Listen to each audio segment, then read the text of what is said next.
Graveyard Stories. One Step Closer. The cemetery was quiet, the way Samuel liked it.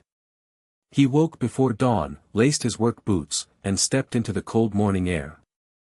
The gravel crunched beneath his feet as he made his way to the orange tractor parked near the tool shed. His shovel, weathered from years of use, leaned against the side. He grabbed it, resting the worn handle in his callous grip, and took a deep breath. The damp air smelled of earth, fallen leaves, and rain. It smelled like home. Samuel had spent the last 20 years working here, keeping the graves neat, digging the fresh ones, making sure the headstones stood straight. It was quiet work. Honest work. No one bothered him. No one ever asked questions. That's how he liked it. But today, something felt different. He paused by a row of old tombstones, tracing his fingers along the name of a man he couldn't quite remember but felt like he should. He exhaled, shaking his head, and kept walking.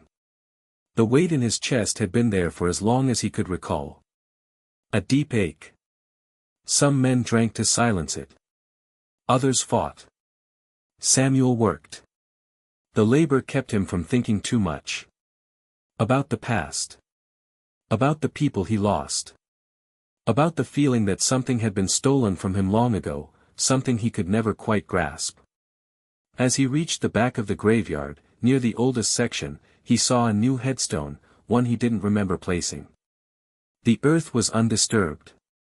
No fresh grave, no marker indicating a burial was scheduled. Just the stone, standing tall in the morning mist. Samuel stepped closer. His heart thumped. The name on the headstone sent ice through his veins.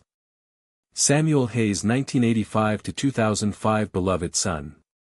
Forever missed. His breath hitched. He stepped back, nearly dropping his shovel.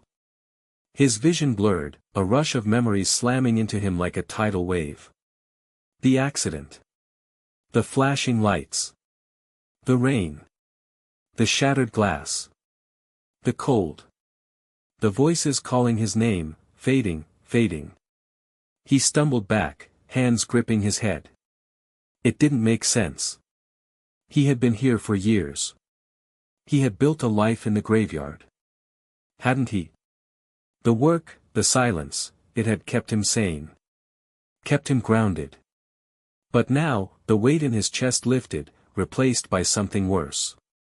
Understanding. He had never left. He wasn't working in the cemetery. He was part of it. Samuel dropped to his knees, staring at his own grave. The pain that had haunted him for 2 decades wasn't the weight of life. It was the weight of a soul that never moved on.